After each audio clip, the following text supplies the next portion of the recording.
악마는 정말 존재합니다. 아, 그런데 무슨 일이 일어났을까요? 제가 그 참혹한 상황에 처해 있을 때 얼마나 놀라고 무서웠던지. 그때 저는 정말로 악마들이 있다는 것을 제 눈으로 똑똑히 보았습니다. 악마들이 저를 데리러 왔기 때문입니다. 저는 소스라치게 놀라며 눈앞에 있는 악마를 쳐다보았습니다. 그때 얼마나 무서웠는지 모릅니다. 여태까지 제가 이 지상에서 본 그 어떤 것도 그것만큼 소스라치게 무서운 것은 없을 것입니다. 그리고 아무리 한다고 해도 그것들에 대해 손톱만큼도 표현하지 못할 것입니다. 갑자기 수술실 벽을 통해 수많은 어두운 형상들이 밀려들어오는 것을 보았습니다. 그것들은 여느 사람들처럼 보였지만 모두 끔찍하고 무서운 눈매를 갖고 있었습니다. 그것들 눈에서는 증오가 뿜어져 나왔습니다. 제가 그들에게 빚을 졌다는 것을 저는 순식간에 알아챘습니다. 죄에 대한 그들의 제안을 제가 받아들였기 때문에 계산하러 온 것이었습니다. 저는 이제 그 값을 치러야만 했고 그 값은 바로 저 자신이었습니다. 저는 제 영혼을 악마에게 팔아버렸던 것입니다. 저는 그와 거래를 했던 것입니다. 제 죄가 바로 그 결과물이었습니다. 죄는 사탄의 것이며 사탄은 그것을 공짜로 준 것이 아니기에 값을 치러야만 했습니다. 값은 바로 저 자신이었습니다. 말하자면 우리가 사탄의 가게에서 물건을 산다면 돈을 내야만 하는 것과 같은 이치입니다. 이 사실을 우리는 반드시 알고 있어야만 합니다. 그리고 저는 마지막으로 고해성사를 받은 이후에 제가 저지른 모든 죄를 그 짧은 한순간에 볼 수 있었습니다.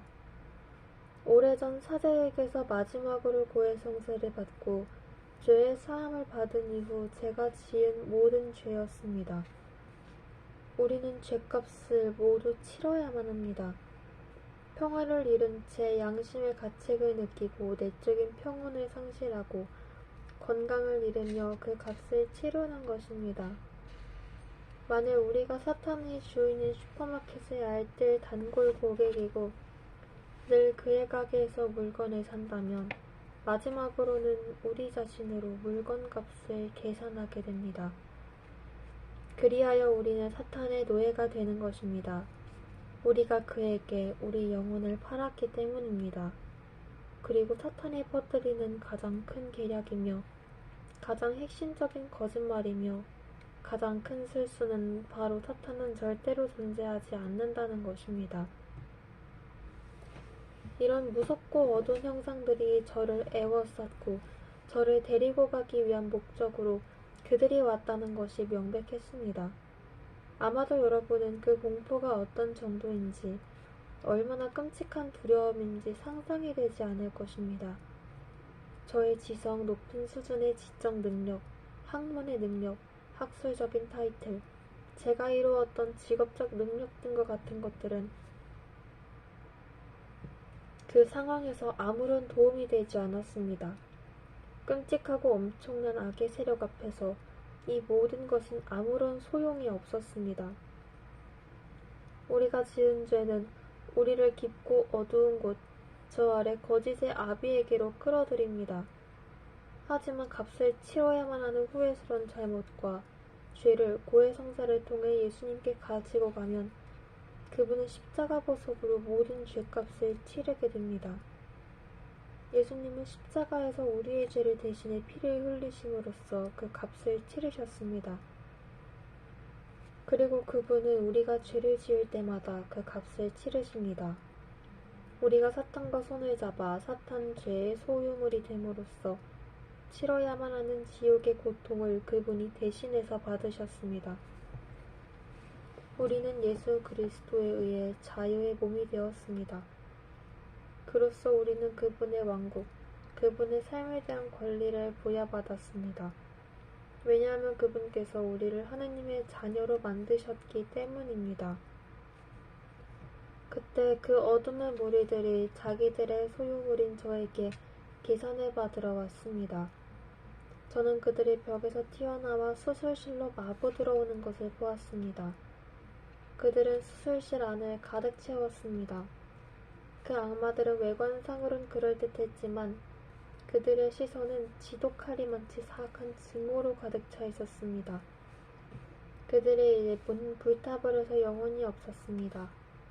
눈앞에 있는 그들을 보면서 온몸에 소름이 돋고 털이 곤두서며 벌벌 떨렸습니다. 그들은 저에게서 빚을 받으러 왔었습니다. 왜냐하면 죄는 공짜가 아니며 대가를 치러야 하기 때문입니다. 악마는 존재하지 않는다고 사람들이 믿도록 하는 것이 바로 악마의 가장 큰 계략이며 거짓말입니다. 그것이 사탄의 전략이며 그리하여 자기들이 원하는 대로 우리에게 모든 일을 벌일 수 있게 됩니다. 거짓말쟁이 사탄. 저는 놀라서 쳐다보았습니다. 맙소사 정말 있구나. 악마들은 벌써 저를 에워싸기 시작했습니다.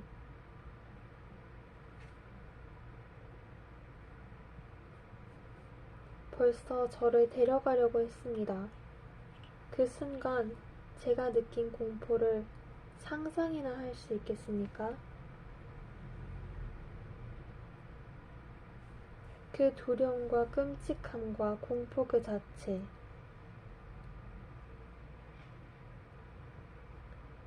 저의 모든 지식, 역량, 사회적 지위는 그 순간 아무런 소용이 없었습니다. 제 영혼은 그들의 소나기가 벗어나기 위해 무진장애를 썼으며 제 몸속으로 도망치기 위해 제 영혼을 몸을 향해 던지기 시작했습니다.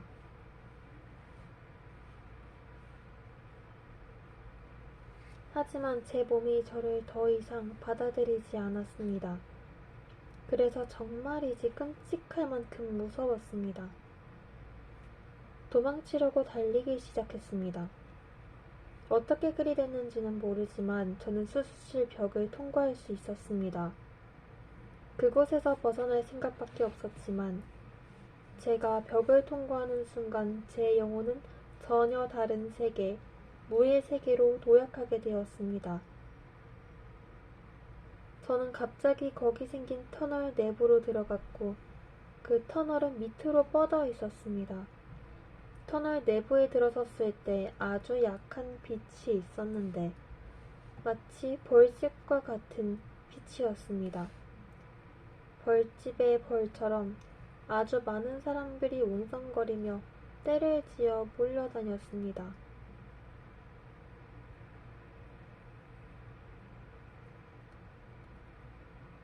남녀노소를 불문하고 그들은 모두 큰 소리 지르며 더럽고 사나운 털을 곤두세우고 이빨을 으르렁거리고 있었습니다.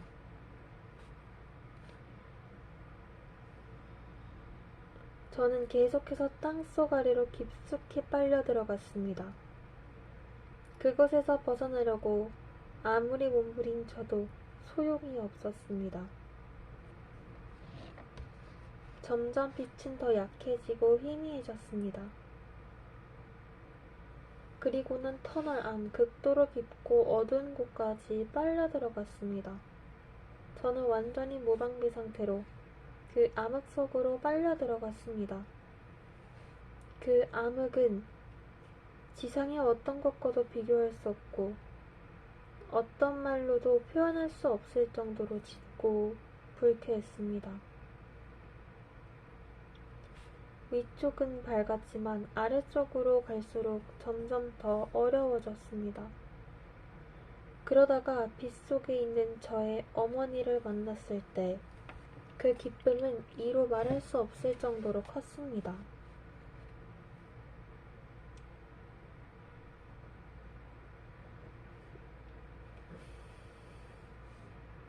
어머니는 벌써 오래전에 돌아가셨지만 그 모습은 정말 환했습니다. 그 순간 저는 깨달았습니다. 어머니가 입고 있는 태양처럼 밝게 빛나는 그 하얀 옷들이 모두 어머니가 이 세상에 살면서 참석했던 미사의 성찬식이었다는 것을.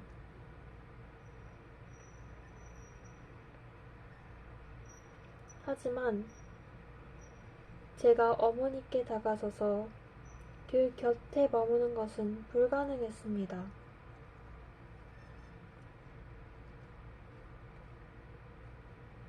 저는 완전히 무방비 상태로 그 무엇과도 비교할 수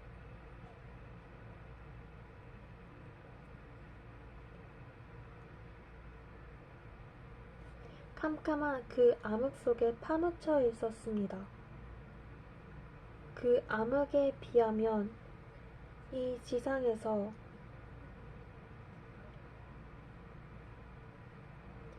아무리 짙은 암흑이라도 해도 그것은 환한 대낮과 같을 정도였습니다. 그곳의 암흑은 끔찍한 공포, 수치감을 자아냈고 지독한 냄새를 풍겼습니다. 계속해서 점점 더 많은 끔찍한 인물들과 형상들을 볼 수 있었는데 도저히 지상에 우리가 상상할 수 없는 그런 형상이었습니다. 죄와 사탄, 주님 안의 형제자매인 여러분에게 분명히 말하지만 죄는 우리 영혼에 흔적을 남겨놓습니다. 그 흔적은 마치 흉터나 물집처럼 형태없는 구멍처럼 우리 영혼에 낙인을 찍습니다. 그때 가장 끔찍했던 것은 그 참을 수 없는 악취가 바로 제게서 풍겨나온다는 사실이었습니다. 그동안 살면서 저는 향수와 공기청정기에 무수한 돈을 썼는데 악취만큼 극도로 싫어한 것이 없었기 때문입니다.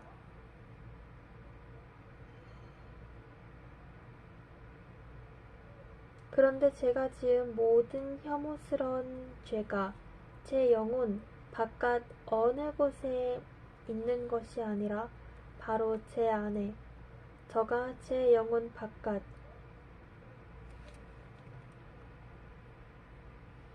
제 영혼 안에 있다는 것을 그때 비로소 알았습니다. 바로 그곳에서 그 참을 수 없는 악취가 퍼져나왔던 것이지만 저는 악마와 유사하게 생긴 끔찍한 짐승을 보았는데 제가 그동안 저지른 모든 흉악스러운 행위로 꼴사납게 된 바로 제 모습이었습니다. 제 어머니는 주님의 빛으로 된 의복을 입고 있는데 반해 저는 그 짐승, 곧 시꺼먼 쓰레기 자루 같은 옷을 입고 끔찍한 짐승의 형상을 하고 있었습니다. 그리고 그 상태로 저는 발 아래에 있는 늪지 같은 곳에 도달했는데 많은 사람들이 그 늪의 수렁에서 목까지 잠긴 채로 신음하고 있었습니다. 그 수렁은 우리들이 이 지상에서 책임져야만 하는 모든 죄스러운 성관계와 변태 성욕 중 사정된 정액으로 이루어진 것이었습니다.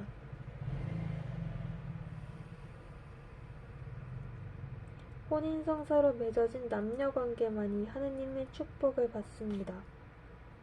왜냐하면 하느님께서 성령을 위한 이 결합의 관계 때 현존하시기 때문입니다. 그분은 혼인성사로 맺어진 성관계 안에 성화되고 높임을 받는 사랑이시기 때문입니다.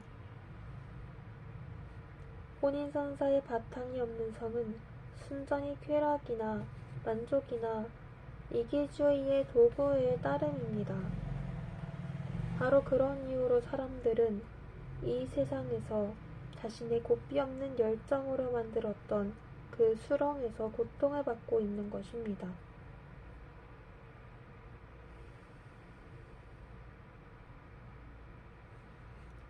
그처럼 정상적인 관계가 아닌 죄스러운 혼 외의 정사와 관련된 모든 사람들은 누구나 거기 상상할 수 없을 정도로 냄새가 진동하는 수렁에 빠져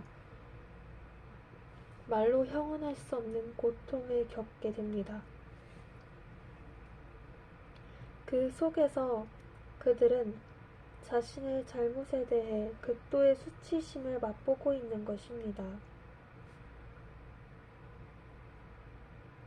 그리고 갑자기 저는 제 아버지도 그 수렁에 있는 걸 발견했습니다. 아버지가 끔찍한 냄새가 진동하는 오물구더기에 목까지 빠져있는 것을 보는 순간 저는 너무나 고통스러워 큰 소리로 외쳤습니다. 아버지, 여기서 뭐 하는 거예요? 그러자 아버지는 우는 소리로 말했습니다. 내 딸아, 간통과 정결하지 못한 행동 때문이란다. 여러분, 모두 이거 언젠가는 이것을 직접 체험하게 될 것이며, 그때 아마도 지금 제가 말하는 것을 상기하게 될 것입니다.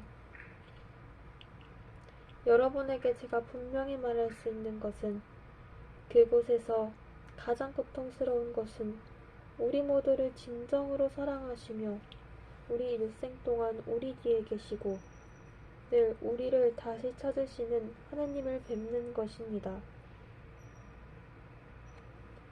그 사랑의 하느님이 우리가 지은 죄로 인해 얼마나 고통을 겪으시는지 아실 것입니다. 저를 위해 얼마나 많은 사람들이 기도했는지, 저를 올바른 길로 이끌기 위해 얼마나 많은 신부님과 수녀님이 노력했는지 그곳에서 볼 수 있었습니다. 그런데도 그동안 저는 그 모든 사람들을 얼마나 멸시했었는지 모릅니다. 저와는 전혀 다른 성스럽지까지 한 그들을 저는 매우 저속하게 표현했었습니다. 수녀님들을 지칭할 때는 천상의 암탉들, 만족할 줄 모르는 늙은 갈보, 주 하느님의 발가락을 빨며 이 세상의 사람들의 문제에 대해서는 문외 아닌 영원한 갱년기의 위선자 등과 같은 표현을 썼는데 이것들은 그나마 좀 나은 것입니다. 그곳 저편에서는 각자의 생명의 책에 기록된 대로 자신의 생애를 세밀한 부분까지 볼 수 있다는 것을 명심하십시오. 입 밖에는 말들 뿐만 아니라 우리가 했던 생각들까지 모조리 드러납니다. 모든 것이 명명백백하게 드러나고 한 사람의 일생 동안 있었던 모든 것이 적나라하게 드러납니다. 사람들은 종종 말한 것과 생각한 것 사이의 큰 차이 때문에 진저리를 칩니다. 그리고 우리가 범한 죄들은 우리 자신에게 뿐 아니라 우리 주변에도 그 영향을 미칩니다. 그것은 마치 썩은 열매처럼 가까이에 있는 싱싱한 열매까지 영향을 미쳐서 썩게 만듭니다. 그리하여 죄는 그 장본인을 넘어 그 주변 전부까지 해를 미치고 모든 것을 상하게 만드는데 이것을 다른 저 세상에서 목격하게 되는 것은 큰 고통이 아닐 수 없습니다. 따라서 제가 범한 죄, 그 죄의 영향을 받은 이는 누구겠습니까? 누가 저와 가장 가까이에 있겠습니까? 바로 제 아이들입니다. 제 죄로 인해 가장 먼저 저의 아이들과 가족들이 해를 입습니다. 제 말에 귀를 기울여 주십시오. 여러분의 귀를 막지 마십시오. 사람이 중죄를 범하면 악마가 마치 채권자인 양 그 즉시 그 사람의 손을 붙잡고 악마의 소유가 되도록 서명하라고 강요합니다. 이때 가장 비극적인 일은 사탄이 그 죄인에게 주는 첫 임무가 이것이라는 점입니다.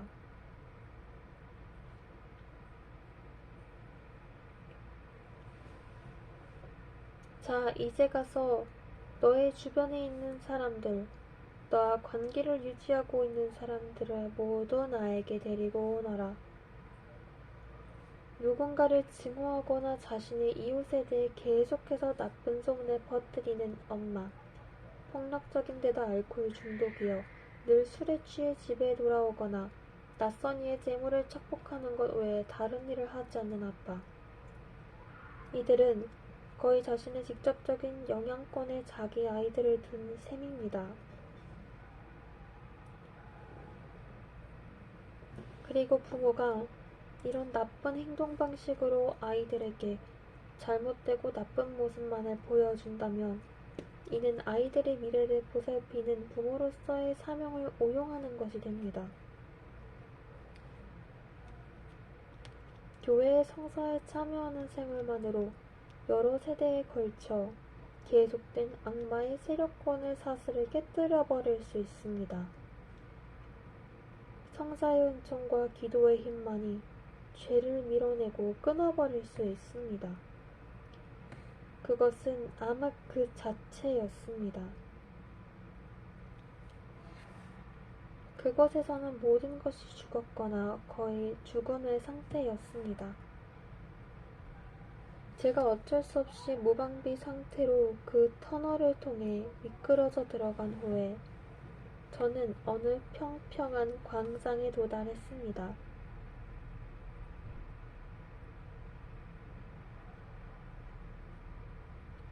그곳에서 저는 완전히 절망에 사로잡혔지만 그곳을 벗어나야겠다는 굳은 의지를 가지려고 노력했습니다. 그것은 예전에 인생에서 뭔가를 달성하기 위해 지녔던 의지와도 같았습니다. 하지만 그곳에선 그런 강렬한 의지가 전혀 소용이 없었습니다. 왜냐하면 그때 저는 그곳에 잡혀 있었고 도무지 제 힘으로는 저를 해방시킬 수 없었기 때문입니다. 예전의 큰 포부와 꿈은 더 이상 남아있지 않았습니다. 한순간에 저는 너무도 작고 빈약하고 너무도 보잘것없는 사람이 되어버렸습니다. 그 순간 저는 갑자기 땅이 열리는 것을 보았습니다. 마치 엄청나게 큰 입을 벌리는 듯 했습니다. 땅은 살아있었고 땅이 움직였습니다. 그러자 갑자기 심한 공허감이 저를 엄습했고 그 발 아래에는 너무도 무섭고 끔찍한 나락이 펼쳐졌습니다. 그것을 사람의 말로 간단히 설명하는 것은 불가능합니다. 가장 고통스러웠던 것은 거기서는 더 이상 하느님의 현존과 사랑을 느낄 수 없다는 점입니다. 거기서는 더 이상 아무것도 없었으며 한 줌의 희망도 찾을 수 없었습니다. 그 구렁은 뭔가 강력한 힘을 가지고 있어 그것에 저항한다는 것은 불가능했고 저를 저 아래로 강력하게 빨아들였습니다. 저는 미친 사람처럼 소리 질렀습니다. 끝없는 추락을 도저히 막을 수 없었고 냉혹하게 아래로 끌려 들어간다는 사실을 알고는 소스라치게 놀랐습니다. 그 아래로 추락하게 되면 다시는 헤어나지 못할 것이고 끝없이 점점 더 깊숙한 곳으로 추락하게 될 것이라는 사실을 본능으로 알아챘습니다. 그것은 제 영혼의 죽음, 제 영혼의 영적인 죽음이었습니다. 다시는 돌이킬 수 없이 영원히 잃어버리게 될 것 같았습니다. 그런데 그런 엄청난 공포를 느끼는 중에도 저는 그 나락의 가장자리에 미카엘 대천사가 제 발을 붙잡고 있는 것을 갑자기 깨달았습니다. 몸은 그 구렁으로 떨어졌으나 발은 미카엘 대천사의 손에 꽉 붙들려 있었습니다.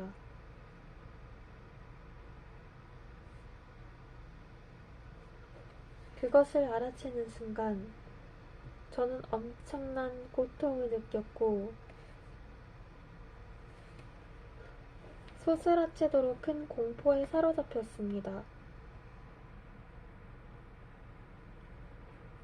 하지만 제가 그렇게 나락 언저리 매달려 있을 때 어떤 미약한 빛이 악령들을 방해했는데 그 빛은 제 영혼에 그때까지 남아있던 것이었습니다. 그러자 모든 괴물들이 제게로 달려들었습니다.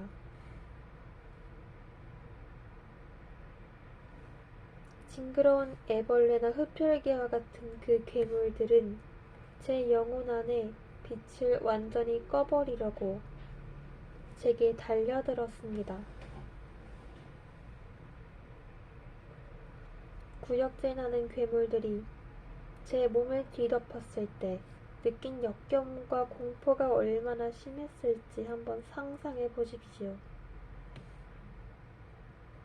저는 미친 듯이 소리치고 또 소리쳤습니다.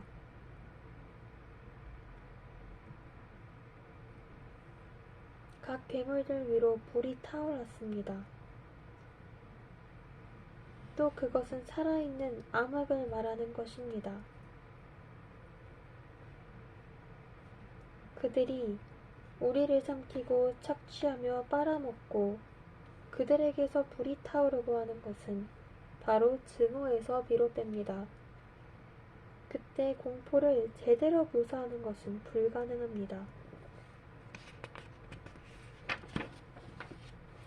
혼인성사의 중요성. 여기서 혼인성사에 관해서 자세히 이야기하겠습니다. 혼인성사를 받는 큰 은총에 관해서 이야기하겠습니다. 한 남녀가 교회 안에 혼인성사를 받으면서 좋을 때나 나쁠 때나 부부간의 신의를 지키겠다고 서약할 경우 그것은 하느님 아버지께 약속하는 것입니다. 우리가 맹세를 할 때 하느님은 그 맹세의 유일한 증인이십니다. 언젠가 죽게 되면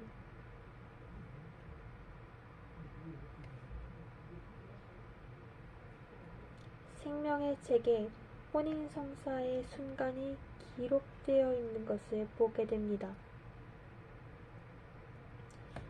저는 그 한 부부가 그 순간 더할 수 없이 아름다운 황금빛 속에 둘러싸인 것을 보았습니다.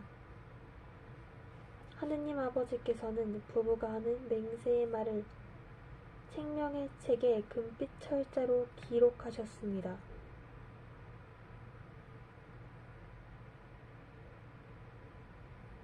그런 다음 부부가 주님의 몸과 피를 받아 모시게 되면 한쪽 배우자는 하느님과 그가 함께 할 경우 배우자로 선택한 그 사람과 결합하게 됩니다. 부부가 혼인성사에서 결합의 뜻을 알리는 순간 하는 말들은 그 배우자에게만 유효한 것이 아니라 삼위일체인 하느님께도 마찬가지로 효력을 갖게 됩니다.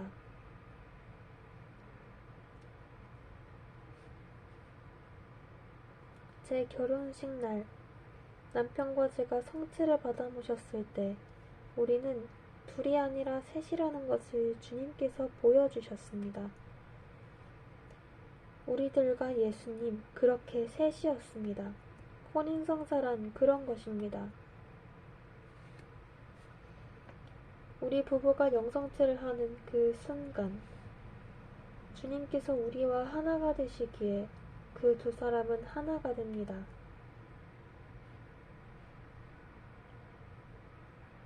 그분은 우리를 당신 마음 안에 담으셨고 그분 마음 안에서 우리 두 사람은 하나가 됩니다.